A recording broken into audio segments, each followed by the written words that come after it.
제품 구성 모델의 제품 구성 구속 규칙 또는 제약 조건에 대해서 말씀을 드리겠습니다. 지금까지 앞에서 이제 제품 구성 모델 중에 제품 구조 부분에 대해서 설명을 드렸죠. 그래서 제품 구조의 그 모듈, 피처, 제품 구성, 모델 이런 어떤 구성 요소들의 제품 구조를 이용해서 우리가 제품 구성을 표현할 수 있다. 이거를 말씀드렸고요. 이제 다른 측면, 제품 구성 모델의 다른 측면인 제약 조건에 대해서 말씀을 드리겠습니다. 이제 정리를 하면 제품 구성은 피처들로 모아진 모듈들의 조합으로 표현한다 이렇게 볼 수가 있습니다. 그래서 피처는 그 모듈들 중에 같은 속성을 가진 모듈들을 이렇게 묶어 놓은 거죠. 그런데 이제 이러한 제품 구성을 위한 모듈을 조합할 때 그냥 막 조합해서 만들 수 있는 건 아니고 어떤 많은 제약 조건이 존재합니다. 그래서 이런 제약 조건을 만족시키지 못하면 여러 가지 이제 이유 때문에 제약 조건이 생기는데 이런 제약 조건을 만족시키지 못하면 나중에 문제가 생길 수가 있는 거죠. 생산을 못한다든가 또는 설계 자체가 그것들을 견뎌내지 못하게 돼서 문제가 제품이 생산돼도 문제가 생긴다든지 그런 여러 가지 문제들이 생기기 때문에 이런 그 특히 고객이 주문을 할 때 그러한 제품 구성 모듈들의 조합의 제약 조건을 만족시키는 것을 만들어줘야 됩니다. 그래서 어떻게 보면 이것이 제품 구성을 우리가 제품 생산, 설계 생산, 고객 지원에 도입할 때 그 많은 문제점들이 있었어요. 그래서 이걸 해결하기 위해서 최초에 우리가 이제 전문가 시스템이라고 정보 시스템 쪽에 최초로 그 일종의 뭐 인공지능이라고 할까요? 뭐 그런 쪽에 응용을 한 게 전문가 시스템인데 그것이 최초로 상업적으로 적용된 게 바로 이런 제품 구성을 만드는 제약 조건을 표현하는 그때 전문가 그 시스템이 사용됐습니다. 그러니까 굉장히 이제 그 여러 가지 그 어려운 작업이었던 거죠. 여기 이제 제약 조건을 이제 만족시켜서 제품 구성을 만들어야 되는데 제약 조건의 종류를 이제 두 가지 정도를 얘기를 했습니다. 근데 사실은 뭐 여기 있는 내용이 다가 아니라 굉장히 많은 제약 조건들이 있을 수 있어요. 그래서 그런 것들은 요즘 같은 경우는 이제 전부 다 정보 시스템을 이용해서 사람이 이 제약 조건을 전부 다 만족시키는 그런 제품 구성을 찾는 게 쉽지는 않거든요. 경우에 따라서. 그래서 이런 걸 정보 시스템을 이용해서 자동으로 이런 제품 구성을 제약 조건을 만족시키는 제품 구성을 만드는 그런 시스템들을 운영하고 있습니다. 그래서 크게 보면 제품 구성 제약 조건의 종류는 피처 안에서 하나 이상의 모듈이 선택되어야 하는지 여부. 그러니까 우리가 익스클루시브라고 그러는데 아까 그 드라이브 피처라는 게 앞에 예에서 드라이브 피처라는 게 있으면 그 안에 휠도 있고 트랙도 있을 때 그 중에서 하나만 선택을 해야 되죠. 그런 규칙들이 있어야 됩니다. 그렇지 않으면 두 개를 다 선택할 경우에 문제가 생기는 거죠. 그래서 그런 제약 조건도 있을 수 있고요. 그 다음에 모듈과 모듈 사이에도 선택을 할 수 있는 경우가 있습니다. 그래서 예를 들어 하나의 모듈을 선택하면 다른 모듈은 꼭 선택해야 된다. 그런 제약 조건도 있을 수 있거든요. 그래서 또는 반대로 하나의 모듈을 선택하면 다른 모듈은 선택되면 안 된다. 이런 것들이 있습니다. 그래서 모듈과 모듈 사이에 또는 모듈과 어떤 모듈 그룹 사이에 어떤 선택을 할 때 같이 해야 되느냐 말아야 되느냐 이런 여러 가지 제약 조건들이 있을 수 있습니다.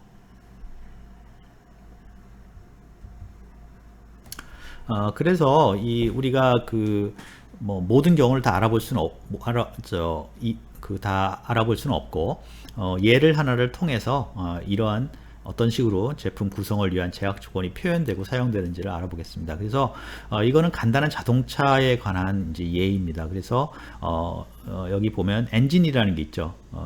1100번 엔진인데 이게 바로 피처가 되겠습니다. 피처. 그래서 이 엔진이라는 피처 아래는 그 1.5 아마 이게 배기량 같은데 1.5 엔진, 2.0 엔진, 2.5 엔진 이런 게 있고요. 그 다음에 이제 그 트랜스미션이겠죠. 트랜스미션에는 트랜스미션 4단, 뭐 5단, 자동 이런 식으로 되어 있고요. 그 다음에 배터리에는 뭐 스탠다드 표준형, 그 다음에 대형 배터리 이런 식으로 나눠져 있죠. 그래서 이게 자동차의 제품 구성을 위한 모듈을 일부분 피처 3개 정도, 그 다음에 모듈 총 한 8개 정도를 피처별로 이렇게 나눠서 놓은 겁니다. 그 다음에 아래쪽에 보면 이제 에어백이 또 있죠. 에어백도 뭐 여러 가지가 있을 수 있겠고요. 그 다음에 에어 컨디셔너도 있을 수 있겠고요. 그렇게 있을 때 이런 것들을 이제 우리가 고객들이 조합을 해서 선택을 하겠죠. 그런데 여러 가지 이제 제약 조건이 있을 수 있습니다.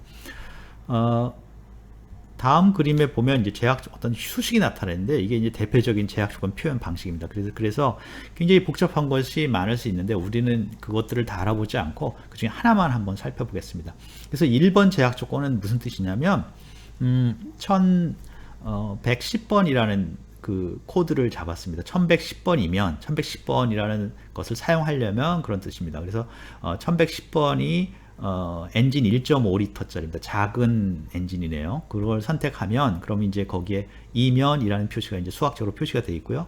AND하고 1310 되어 있죠. AND라는 것은 꼭 같이 와야 된다 그런 뜻입니다. 그러니까 1110번 엔진이 오면 1310번이 꼭 와야 된다. 그래서 1310번을 보면 표준형 배터리를 사용하는 거죠. 그래서 엔진 1.5리터는 대형을 아마 사용하지 못하도록 기술적으로 되어 있는 것 같습니다. 그래서 1310번 표준형 배터리를 사용해야 되고, 그 다음에 이제 이렇게 나눠서 X하고 X라는 것은 이제 익스클루시브 둘 중에 하나를 선택할 수 있다 그런 거죠. 1210이나 1220 둘 중에 하나를 선택할 수 있다.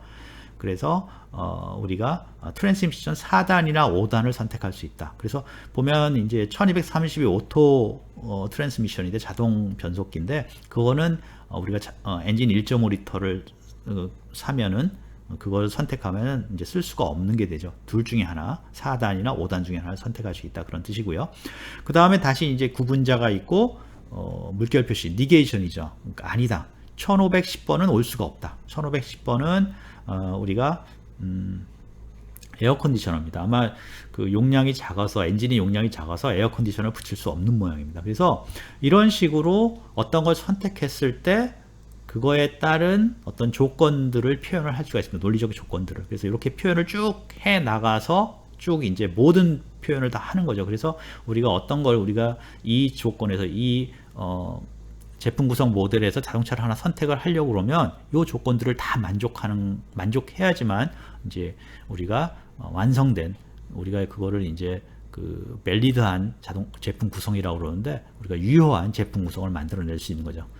그래서 그게 얼마나 복잡한지를 한번 살펴보기 위해서 우리가 몇 가지 제품 구성을 그 가시화를 해봤어요. 방금 보여드린 그 제품 구성 모델이죠. 일종의. 왜 그러냐면 피처가 있고 모듈들을 쭉 놨으니까. 그리고 거기에 제약 조건들은 이렇게 이제 지금 보시는 바와 같이 화살표로 서로 관계 있는 것을 뭐 이게 하나가 오면 하지 못한 것 꼭 와야 된다는 것은 검은색. 그 다음에 하나가 오면 다른 건 오면 안 된다는 걸 점선으로 이렇게 표시를 쭉 해봤더니 이게 복잡한 형태가 되는 거죠. 이거는 지금 사실 자동차 전체를 표시한 게 아니라 자동차의 일부분만 표시를 했고요. 여기에 국가 간 표시라든가 뭐 여러 가지 제품 구성 모델이 복잡해지겠죠. 그러면 굉장히 많은 이런 제약 조건이 있겠죠. 그래서 이런 제약 조건을 그 대신 만족해야지만 우리가 제품 구성을 하나 만들어낼 수 있기 때문에 쉽지가 않은 문제입니다. 그래서 우리가 초기부터 정보 시스템, 컴퓨터를 이용해서 이 문제를 해결하려고 제품 구성, 선택 문제를 해결하려고 노력을 한 거죠. 자, 정리를 하면은요. 우리가 이제 제품 구성 모델을 배웠습니다. 제품 구성 모델은 여기 이제 그림에 보이는 것처럼 위에 그 피처하고 제품 모듈을 이렇게 쭉 나열한 것처럼 제품 구조를 이용해서 우리가 제품 구성의 요소들의 어떤 조립 관계, 어떤 속한 관계들을 어떤 트리처럼 이렇게 표현을 할 수 있는 제품 구조로 표현을 했고요. 그 다음에 그 제품 구조 안에서 모듈들을 조합해서 제품 구성을 만들 때 그냥 만들 수 있는 게 아니라 이 그림에 그 연관된 줄, 화살표로 연관된 줄처럼 굉장히 많은 제약 조건들이 거기 정의될 수가 있다. 그래서 제품 구성 모델이라는 것은 바로 그런 모듈, 피처, 제품 구성, 모델 이런 것들을 표현하는 제품 구조와 그것 사이의 조합에 적용되는 규칙, 제약 조건, 여기서는 화살표로 표현된 제약 조건 이 두 가지를 같이 모아서 제품 구성 모델이라고 한다. 그렇게 우리가 정리를 할 수가 있습니다.